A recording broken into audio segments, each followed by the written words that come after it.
जिन लोगों ने कभी अपने आप को एक्सीडेंटल हिंदू कहा है वे भारत के इतिहास के बारे में चर्चा करेंगे तो ये हास्यास्पद ही होगा। मध्यकाल के मुगलों के वे अत्याचार याद नहीं आए जिन्होंने हिंदुस्तान का इस्लामीकरण करने के लिए कोई कोर कसर नहीं छोड़ी थी। अपने आप को एक्सीडेंटल हिंदू कहने वाले भारत की विरासत के बारे में गौरव की अनुभूति नहीं कर सकते हैं और उनसे उम्मीद करना भी मुझे लगता है कि ये अपने आप में नाइंसाफ़ी होगी। कांग्रेस का वास्तविक चेहरा देश और दुनिया के सामने आ गया है। राहुल गांधी जी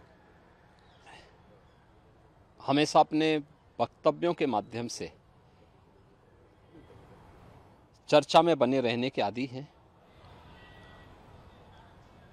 जिन्हें भारत के इतिहास और भूगोल की जानकारी नहीं है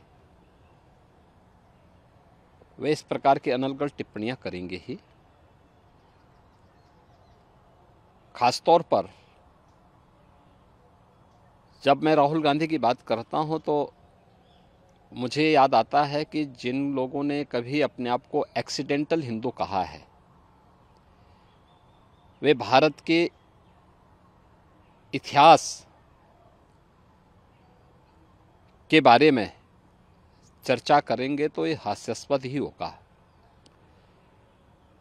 भारत की एक समृद्ध परंपरा रही है और भारत को भारत बनाने के लिए हमारे ऋषि मुनियों,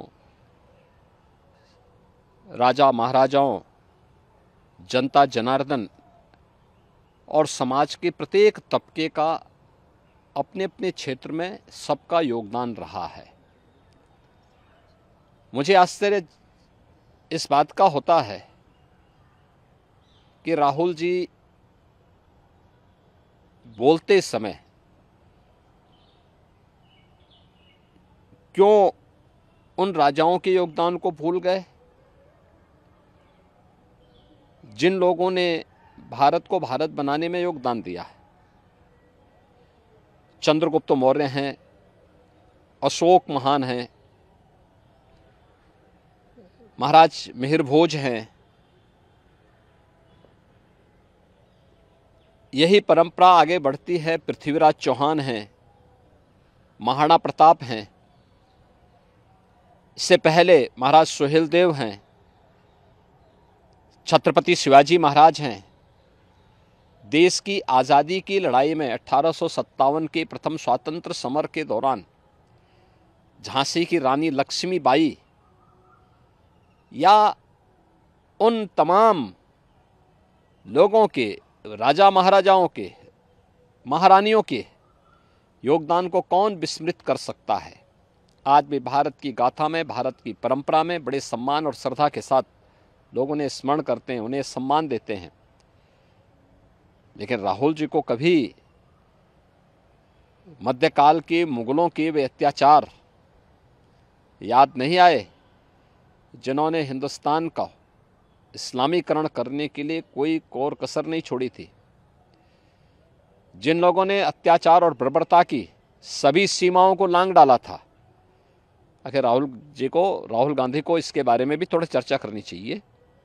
ये भी बताना चाहिए कि आखिर अयोध्या में राम मंदिर तोड़ने का दोषी कौन है, कौन दोषी था। काशी में काशी विश्वनाथ मंदिर हो या फिर मथुरा में श्री कृष्ण जन्मभूमि, इनको तोड़ने का दोषी कौन था। देश के अंदर व्यापक पैमाने पे मध्यकाल में देश की सनातन संस्कृति और सभ्यता के खिलाफ तलवार के बल पर नरसंहार करने वाले कौन लोग थे। नालंदा और तक्षशिला जैसे विश्वविद्यालयों को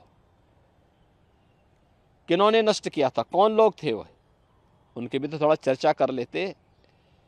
लेकिन दुर्भाग्य है अपने आप को एक्सीडेंटल हिंदू कहने वाले भारत की विरासत के बारे में गौरव की अनुभूति नहीं कर सकते हैं और उनसे उम्मीद करना भी मुझे लगता है कि ये अपने आप में नाइंसाफ़ी होगी। और मुझे लगता है कि स्वयं में एक जो है अनावश्यक रूप से हम लोग माथापच्ची करें अगर राहुल गांधी जैसे लोगों से उम्मीद की जाए तो। कांग्रेस का वास्तविक चेहरा देश और दुनिया के सामने आ गया है।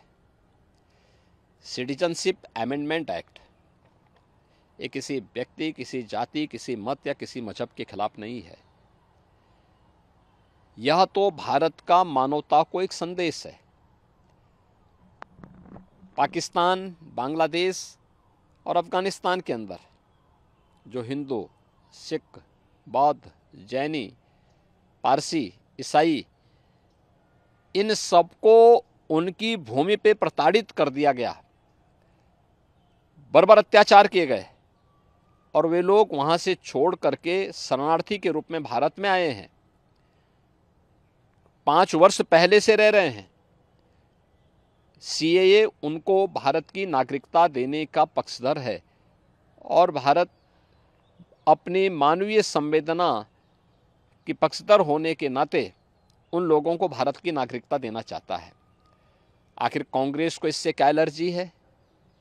या कांग्रेस उन कट्टरपंथियों के दबाव में क्यों आ रही है जो मानवता के दुश्मन हैं? कांग्रेस का यह वक्तव्य मानवता के खिलाफ है, मानवीय संवेदना को रौंदने वाला है और कांग्रेस के बर्बर चेहरे को प्रदर्शित करता है।